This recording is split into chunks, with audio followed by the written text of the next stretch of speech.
अस्सलामुअलैकुम वरहमतुल्लाहि वबरकातुहू। नाजरीन, recently ministry of education department of higher education report survey publish कर ये जन नाव all India survey on higher education. ज़ाहिर कत कि यह हायर एजुकेशनस मुतलिक कत्या बच्चे ग्रेजुएशन हासिल कर, पोस्ट ग्रेजुएशन हासिल कर और PhD वगैरह कर, यह अत मुतलिक एक्चुअली एदाद शुमार और यह अत मुतलिक यह सर्वे। और यह जन यह सर्वे अत मज कम्युनिटी हिसाब तमो डेटा प्रोवाइड कोर्मुत, एदाद शुमार कर्मित कम्युनिटी हिसाब प्रोवाइड, मिसाल मुसलमान हिंदू क्रिश्चियन शेड्यूल्ड ट्राइब्स या शेड्यूल्ड कास्टस या अदर बैकवर्ड क्लासेस अमे हिसाब तोमुत डेटा प्रोवाइड कर। और अत मुतलिक मुसलमान स्कॉलर ज़ियाउस्सलाम अमिस नाव, यमो रिसेंटली हिंदुअस मज आर्टिकल लिखमुत और यमो यह रिपोर्ट यह सह ज़ैर बहस ओनमुत और कह एदाद शुमार यमो यानी कि अस ब्रोह कन त्रमित। बह कर इन एदाद शुमारन हुंद यथन इस्तेमाल और अस करो यह समझनच कोशिश कि मुसलमानन हज हालत क्या मुसलमानन हज हालत कैज यस और अमुक सदबाब क्या अमुक इलाज क्या इन दोन त्रेन पहलुन पे करो इंशाअल्लाह ताला आज कत। बुनियादी जन नुक्त ब्रोह कुन जनरल कनक्लूजन जन अमे सर्वे तल नेरन सह यह कि मुसलमान बाकी सारवी कम्युनिटी खोत पथ तालीम हासिल करनस मज योतान जन हायर एजुकेशन ताल्लुक। यानी कि अगर शेड्यूल्ड कास्टस शेड्यूल्ड ट्राइब्स या तम पत other backward classes even Yemen पथ इंडिया मज मुसलमान हायर एजुकेशन यानी कि तालीम हासिल करनस मज। और अत मज ज़ाहिर कत कि हिंदू सिख्स या क्रिश्चियन या बुद्धिस्ट जैनिस वो तो हमसे आगे है ही है, लेकिन हम शेड्यूल कास्ट शेड्यूल ट्राइब और अदर बैकवर्ड क्लासेस से भी पीछे हैं हायर एजुकेशन के मामले में। और ये रिपोर्ट वन यह सर्वे वन कि अगर 2019 ऑनवर्ड्स वो यम जन शेड्यूल्ड कास्टस तहन बचन मज 4.2% इजाफा गोमुत, यानी कि तिहिंद बच्चे यम जन हायर एजुकेशनस मज गसन तथ मज इजाफ गोमुत बाय 4.2%। और यम जन शेड्यूल्ड ट्राइब्स तथ मज तकरीबन 12% इजाफ गोमुत और यम जन अदर बैकवर्ड क्लासेस तथ मज 4% इजाफ गोमुत। मगर मुसलमानन मज कोता इजाफ गोमुत, मुसलमानन मज एक्चुअली 8% कमी गमज अत दौरस मज हायर एजुकेशनस मज। यानी कि ये बाकी कम्युनिटियन हंद बचन मज इजाफा गसन यम जन गसन हायर एजुकेशन यानी तालीम हासिल करने खतर मुसलमानन मज एक्चुअली डिक्रीज गसन और वारिया बोड डिक्रीज गसन 8% डिक्रीज मुसलमानन मज नोटिस कर।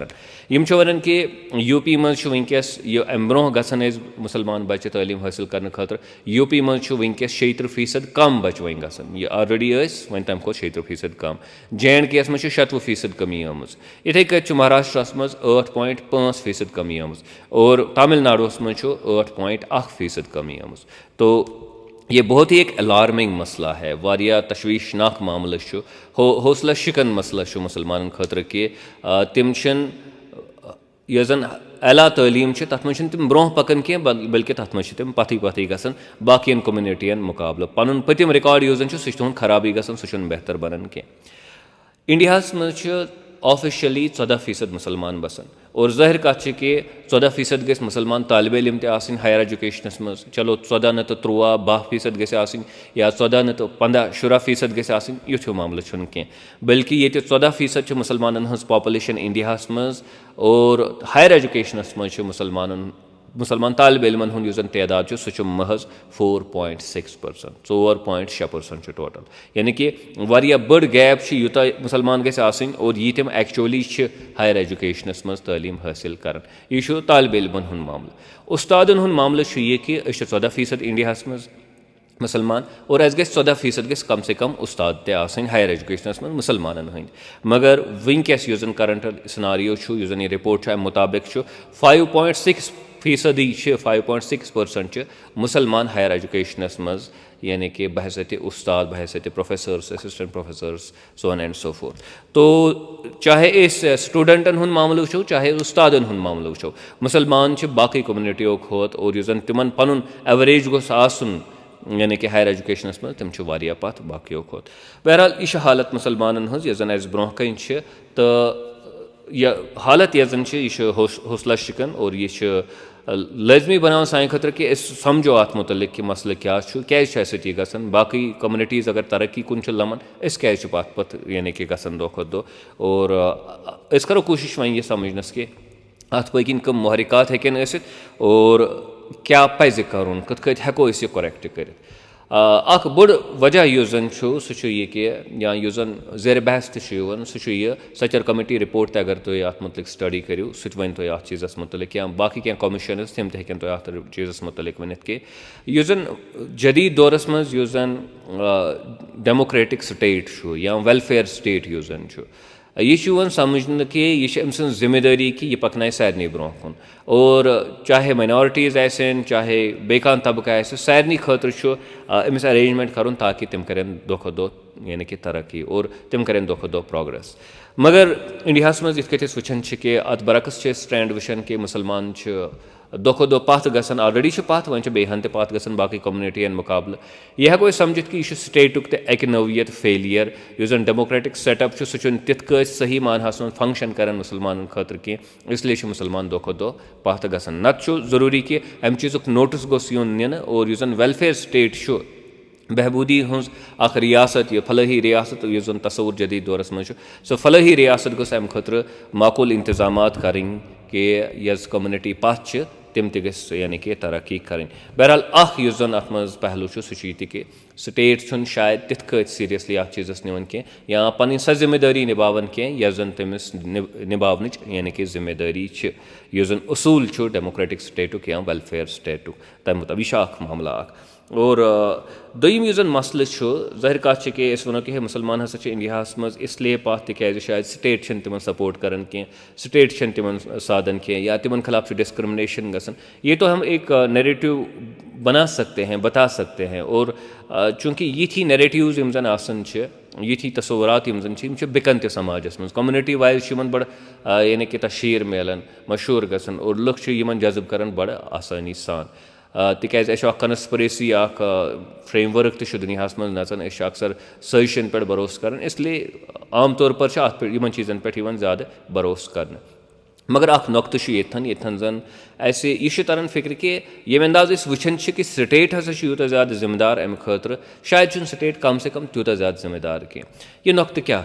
यह नुक्त यह चीज़ कत साबित गसन यह साबित गसन कि प्यू रिसर्च सेंटर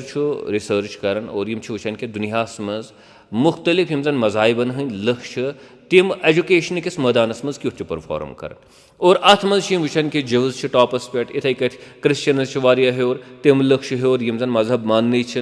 और अत मज तम जन मुसलमान तिम लास्ट कन मदन मज लास्ट कन हल्कन मज तो बात ये पता चल गई अगर तो ये रिपोर्ट स्टडी करो रिलीजन मुताबिक युस जन एजुकेशन स्टेटस मुख्तलिफ कम्युनिटियन हूँ तो हेकि यह गूगल पे डाउनलोड कर PDF अमुक तथ मज वुचु तुम यह कि मुसलमान एजुकेशन किस मामलस मज वारिया पथ बाकी कम्युनिटियन खोत बल्कि यम जन यहूद वगैरह जूज वगैरह तम डबल सान खोत बेहतर तालीम हंदिस मैदानस मज बल्कि अम खोत ज़्यादा बेहतर हेकन तम अगर क्वालिटी तो इंक्लूड करो तेल तम वारिया ज़्यादा बेहतर सान खोत तालीम हंदिस मैदानस मज और हायर एजुकेशन अत मज लाजमन मामल बनन इसलिए वन दफा ये कि स्टेट हसा सह सनन कह अगर 57 ममालिक यम जन OIC मेंबर्स ज़ाहिर कत कि तथन हेको डिस्क्रिमिनेशन तज़किर करित कह तथ हेको वनित यह कि मुसलमान खिलाफ हसा कह साजिश कर 57 मुल्क तिहज कंडीशन तह वन कि मुसलमान हसा तालीम हंदिस मैदानस मज वारिया पथ तो बात कहने की ये है कि अमे ब्रोट कि वनो कि स्टेट हसा कर यम जन अदाद शुमार तम वन कि ऑल ओवर द वर्ल्ड यम जन मुसलमान यस मुसलमान कंडीशन सह अमि नौयत कि तालीम हंदिस मैदानस मज बाकी कम्युनिटियों खोत पथ गो अगर पूरे दुनिया मज बाकी कम्युनिटियों खोत पथ तालीम हंदिस मैदानस मज तमें मतलब गो इंडिया मज तसो पथ यह बन लाजमी नतीजा यह हेको डिड्यूस कर कनक्लूजन यह हेको कियास कर कनक्लूजन इसलिए शायद स्टेट इसलिए तूत ज़्यादा रेस्पॉन्सिबल कह यूत वक्त विज बासान कि स्टेट हसा रेस्पॉन्सिबल वन अगर स्टेट रेस्पॉन्सिबल कह तेल कुस खतर रेस्पॉन्सिबल क्या मुसलमान चाहे तम इंडिया मज बांग्लादेश मज पाकिस्तान मज या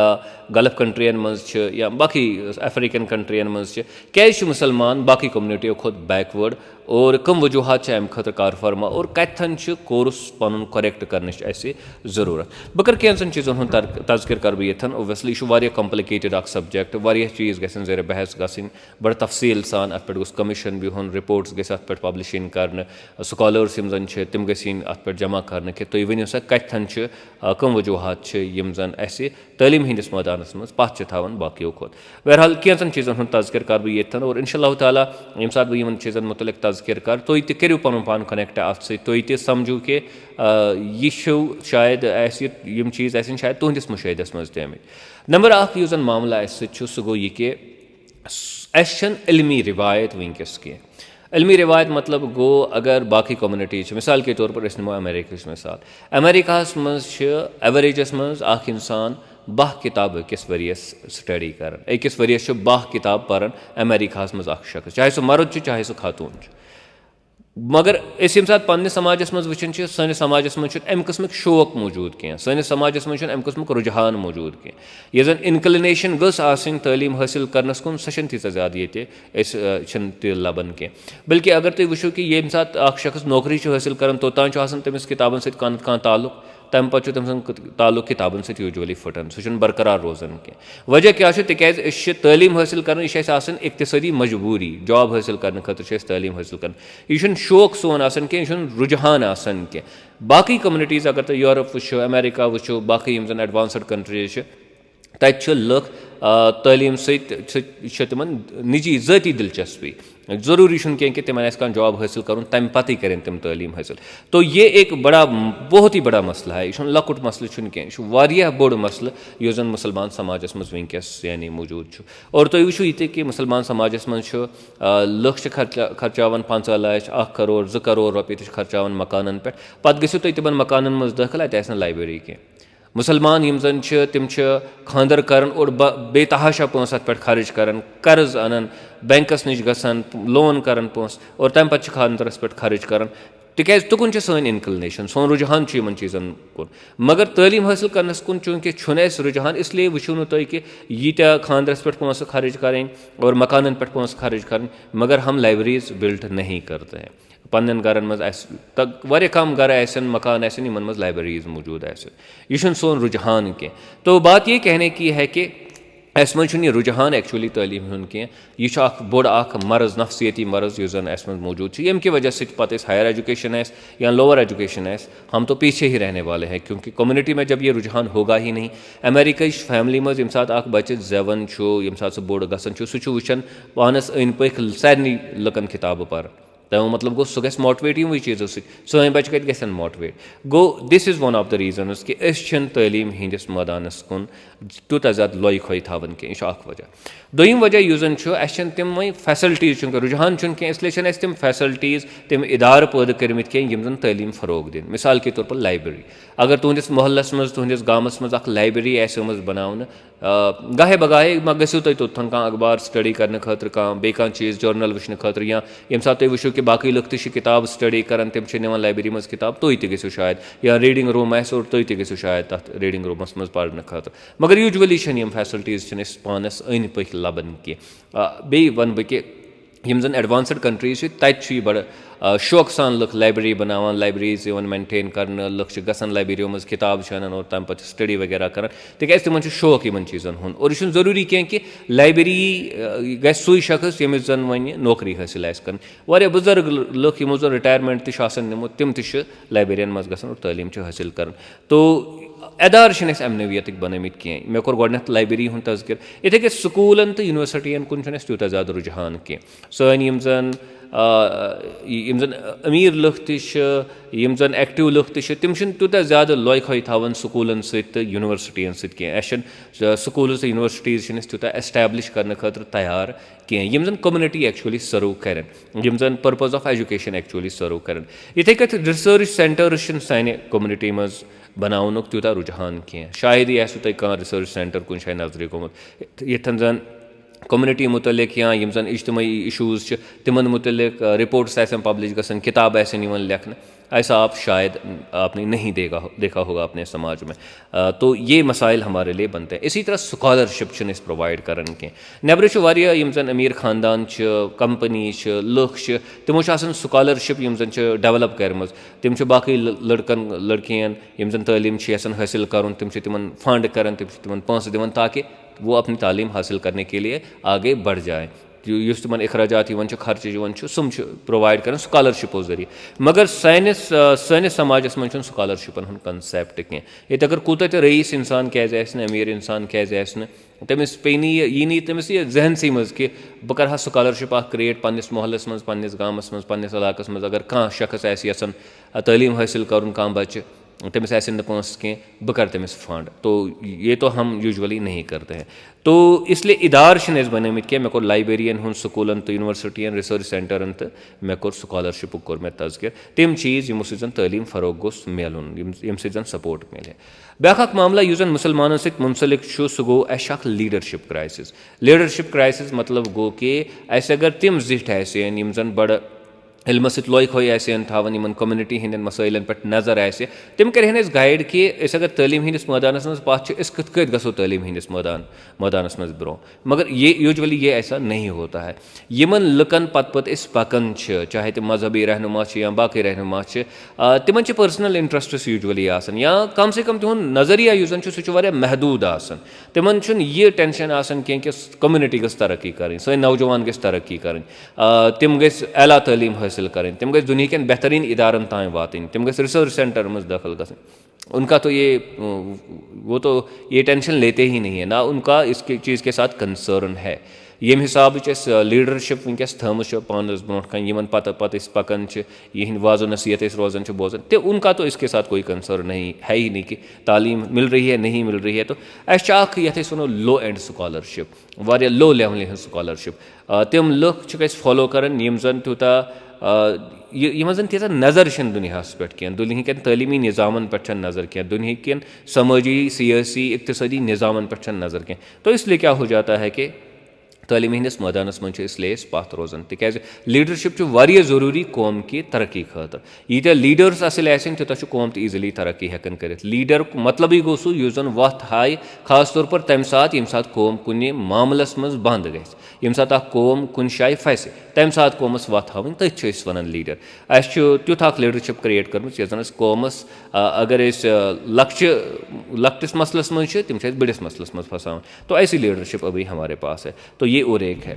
ब्याख मसला युस जन वारिया संजीद मसल सह मजहब सत ताल्लुक थावन अस यमि हिसाब रचर तो खराबी हूँ तस्वुर बनोमुत यम हिसाब प्रचार करान तथ मज जन वो हायर एजुकेशन तसा अमल सालिहातो मज यह हेको वन तिकाज अस कंसेप्टस मज ओनमुत यम हिसाब रचर तो खराबी यम हिसाब डिफाइन करान राइटियसनेस तो इवल यम हिसाब डिफाइन करान तो उसमें तो तालीम शायद उसका ख़ास तौर पर यह जन ये असली तालीम ये वो अमुक तेल ज़ाहिर कत अत स्कोप कह रचर यानी कि समझन कह वो यम सात कम्युनिटी समझी कि तालीम हासिल कर अला तालीम हासिल कर हसा रचर यह हसा अमल सालिहातस मज तो वो तो उसके जो अच्छे लोग होंगे बुरों की बात तो आप छोड़ दीजिए जो अच्छे लोग भी होंगे वो तो इसकी तरफ माइल होंगे ही नहीं क्योंकि हम उनको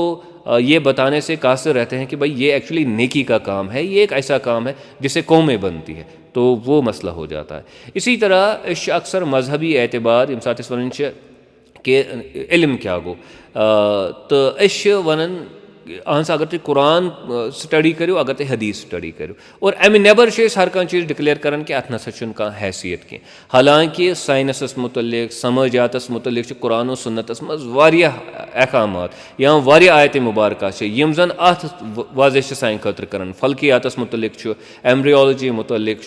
बाकी यम जन इंसान सुन जिस्म अत मुतलिक बाकी बड़ी चीज़न मुतलिक मेवन मुतलिक वारियाहन चीज़न मुतलिक अगर कुरान कह पेज फिरू तुम वो तत कि तत अल्लाह ताला शायद समझावन कि कायनात कत फंक्शन करान और साइंसस मज ती यानी कि सोन मकसद आसन। मगर चूंकि यम सात वन इल्म हसा गो सू यम सात कुरान करो डिस्कस या हदीस करो डिस्कस अम नबर नसा इल्म कह तो महदूद करान नॉलेज हुंद स्कोप यह जन इल्मुक दायरे सह महदूद कर। हालांकि कुरान बजात खुद वन कि तुम करो फल्कियातस पे यानी कि अमुक मुताला करो तुम वो मुख्तलिफ चीज़न पे करो तुम मुताला यम हसा रब सन्द आयात, मगर हम उसको समझते नहीं है कि ये एक ऐसा यानी कि डोमेन है, ये एक ऐसा एरिया है जिसमें हमने जाना चाहिए और एक वैलिड चीज़ है जिसके साथ हमने अपने आप को मुंसलिक रखना चाहिए। इसलिए ये चाक मामले बनन कि मुसलमान पत सो अंग्रेजी पे वन रिडक्शनिज्म, यानी कि कह कॉम्प्लेक्स चीज़ ना मामूली तरीक़स पे ब्रोह कन लुकन त्राउन यम कि वजह से तमुक असल यूज सह गि खत्म। सू रिडक्शनिस्ट अप्रोच इस्तेमाल कोर्मुत यम कि वजह से मसाइल पैद गसान। इथे कत इल्मिक मकासद क्या अक्सर पता कह कि इल्मुक मकासद क्या वारिया लट सोचो शायद ये कि इल्मुक मकसद हसा जन्नतस मज दाखिल गसन या अल्लाह ताला सं रजा हासिल करें, मगर अम ब्रोह पकन कह कि अगर डॉक्टर बनो और तम पे करो वाकईतन लुकन हज खदमत, अगर दोद अगर तथ करो इलाज और पे मिल लुकन राहत, यह हसा वाकईतन यह नी जन्नतस कुन, यह दी अल्लाह ताला सं रजा गि अम हासिल। अम एंगल चीज़ यानी कि प्रेजेंट कर लुकन ब्रोह कन कह। तो इसकी वजह से क्या होता है कि यम साथ objectives of knowledge and objectives of life ज़िंदगी हिंद मकसद और इल्मिक मकसद यम साथ मज तोड़ मरोड़ करो तो फिर तो लोग रागिब नहीं हो जाएंगे। अक्सर गसन लोग तथ चीज़स कुन रागिब, अगर तिम गई रागिब यम जन तिमन पत वनो, न कि तथ चीज़स कुन गसन तिम रागिब यो जन वाकईतन इस्लामस मज यम जन इल्मिक मकासद या ज़िंदगी हिंद मकासद, तो वो एक मसला बन जाता है। यम साथ वहीं बच्चे लाग होन खास तौर पर यम साथ अमिस जवानी आन इल्म हे हासिल कर, रिसर्च हे कर, लाइब्रेरियन मज हे दोह रात मेहनत कर, अम साथ कुन तथ मजहबी काम सत लागन, हालांकि सह तूत ज़्यादा ज़रूरी कह, मगर तथ मामलस मज वक्त विज यानी कि एंगेज कर आवर कर। नतीज यह नीरान कि पे सात सह नीरान बुथ यम सात जिंदगी वन पे अमिस पेवान जिंदगी प्रैक्टिकल लाइफ वन गुजारें, तम सात सह नीरान यमो कामों मज नेबर और अमली जिंदगी गुजारान, मगर तम सात लेट गोमुत यह हे तम सात पत इल्म हासिल कर कह। वारिया यम जन मजहबी रहनुमा तिम बचन पानस कुन माइल कर, पन्ने आइडियोलॉजी कुन माइल कर, फ़िरका परस्ती कुन माइल कर, पन्न तबकन खदमत करनस कुन माइल कर, और अम सात बचन हुंद कैरियर युस जन तम खतर तिमन तूत स्पेस रोजान कह, तिमन तूत टाइम तथ खतर रोजान कह। अम क्या गसान कि समाजी युस जन बच सुन टाइम युस जन सह पे हथ चीज़स कुन लगन तूत ज़्यादा कह। दोम चीज़ यह कि यम सात समाजस मज बहस करो, कर वन हायर एजुकेशनस मुतलिक बहस, मस्जिद हुंद कथ कि मस्जिद मज करो हायर एजुकेशनस मुतलिक बहस, वारिया कम मसाजिद आत मज अत मुतलिक कथ गि तिक समझोवी न कि यह हसा इस्लाम कंसर्न या यह हसा मुसलमान हुंद असूली कंसर्न। अम क्या गसान अम यह बहस यम सात बेदखल गो, अमे बहसिक तकाज तो अमे बहसुक नतीज युस जन सह बेदखल गसान, तो ये मसाइल हो जाते हैं। फिर क्या होता है कि सोशल स्पेस यह जन समाजी यह जन स्पेस सह खत्म गसान, तथ यानी कि यह जन यह बहस कि हायर एजुकेशनस में मुसलमान पथ यम सात जाई रोज न बहस गोडनथी कह, और बहसिक यम जन तकाज अमिक यम जन नताइज तिमन कत रोज जाए, तो ये और एक मसला हो जाता है। ब्याख मसल यह जन मजहबी सतहस पे गसान सह गो यह कि यम सात पैसे जमा करान वन, तुम वुचान क्या वन गसान हर मोहल्लस मज ोर मस्जिद या जो मस्जिद, हर गामस मज 3 जुमा वनकस चलान, और तो वो जब हम चंदा जमा करते हैं तो इसी के लिए करते हैं। यम सात पैसे जमा करान यथी क्या बुनियादी कंसर्न, हालांकि ऑलरेडी मोहल्लस मज मस्जिद या गामस मज ऑलरेडी मस्जिद, मगर फिर भी हम चाहते हैं कि अब दूसरी हम बनाएं। वन यसान हर घर नेक्स्ट गरस लड़े पानस खतर मस्जिद थाउन। तो मैं कहना ये चाहता हूँ कि जो पैसे हमने खर्च करने थे अस्पताल बनाने में, लाइब्रेरी बनाने में, जो हमने स्कॉलरशिप पे पैसे खर्च करने थे, तो हम पैसे एक ख़ास मद में बस खर्च करते हैं, बाकी चीज़ों को हम सरफ नज़र करते हैं। अगर अकिस गामस अकिस मोहल्लस लगे अख मस्जिद तमिस पे अक मस्जिद आसन, बाकी युस जन पोस सह गि हॉस्पिटल्स मज खर्च गसन, सह पे लाइब्रेरी मज खर्च गसन, सह पे स्कॉलरशिपस पे खर्च गसन, लेकिन ऐसा नहीं होगा क्योंकि हमने हर गाँव में हर मोहल्ले में तो 3-3 4-4 मसाजिद जो है वो तामीर करने हैं। और इसके साथ साथ जो लोग मशगूल हो जाते हैं, अब सब लोग इसी के साथ मशगूल हो जाते हैं, तो लाइब्रेरी बनाने का, स्कॉलरशिप डेवलप करने का जो है वो ख्याल ही किसी को नहीं आता। तो ये मामला युस जन यह वारिया संगीन मामला। और अमे अलावा कि अस पाई बहसत मुसलमान के ट्रेनड इंसान स्किलफुल हुनरमंद इंसान वनकस आसन कूता ज़्यादा ज़रूरी तुम वचन कि अगर कह डॉक्टर इंजीनियर यह पन रोजगार हेकन पकन यह पन पान पकन पे मजहबी उमूरन खतर तो कंट्रीब्यूट हेकन कर ये सात मस्जिद बनान गो नजर त्रावान कि अस मज कुछ सह नफर युस बेहतरीन बिजनेस कर बेहतरीन नौकरी कर पे तमसे गोडन पोस हेवन वजह क्या तिक तमो वक्त कि स्किल हासिल कोर्मुत हुनर हासिल कोर्मुत और तम हुनर की वजह से तिमन कह खास प्रोफेशन हासिल गोमुत जॉब हासिल गोमुत और पे हेकन तम अल्लाह ताला सद फजल सत यानी कि रब सद वत मज खर्च कर लेकिन इब्तदाई मराहिलन मज इस्लाम के नुक्ता निगाह ट्रेनिंग अमिच इम्पोर्टेंस क्या हुनर अमिच इम्पोर्टेंस क्या इन सब चीज़ों पे हम जोर देते ही नहीं हैं। So the point here is कि इसमें कत असली वन सह गो यह कि मुख्तलिफ महरिकात अत मज कि मुसलमान क्या तलीम हंदिस मैदानस मज पात मे वो गोडन कि समझी सतहस पे रुझान अत मुतलिक मे वो ये कि इंतजामात कर्मित यम जन तलीम फ़रोग दिन मिसाल लाइब्रेरी बनाओ या स्कूल्स यूनिवर्सिटीज़ बनाओ रिसर्च सेंटर्स बनाओ या स्कॉलरशिप्स करो प्रोवाइड मे वो त्रेम पॉइंट कि लीडरशिप क्राइसिस अम लीडर्स तम मुश्किलातन मज फसान न कि मुश्किलों मज नेबर कर तिहज यह सतह तुहद विजन सह तूता महदूद कि तम हेकन इन चीज़न कुन रागिब कर तलीम करो हासिल तरक्की करो ये सब चीज़ें उनमें नहीं है। और फाइनली मैंने ये बताया कि मजहब कित वो इस्तेमाल कर यह सान खतर पत मुश्किल पैदा कर तिज मजहब गलत इस्तेमाल कर सह जायज़ इस्तेमाल रसूल अकरम सल्लल्लाहु अलैहि वसल्लम हायाव सह अमूमी तौर पतह आसान बजात खुद लागन हंगत मंगई बन मजहबी पेशवा और तम पे तुथ क्या मामला कर खड़ा लकन खतर ये सम तम तथ चीज़स मज एंगेज गसन आवर गसन मुफीद न अकिस तबकस खतर ना बेस अपोजिट तबकस खतर सह मुफीद आसन। बहरहाल मे कर कोशिश स्टैटिस्टिक्स तह ब्रो कन त्रावनस मामला वनकस अम रिपोर्ट के जरिए ब्रो कुन आमुत और मे कर कोशिश क्या वजूहतन हज वजाहत तह ब्रो कन कर बहुत उम्मीद कर कि तह यह प्रोग्राम पसंद आमुत अकूलु हाजा अस्तगफिरुल्लाह ली व लकुम।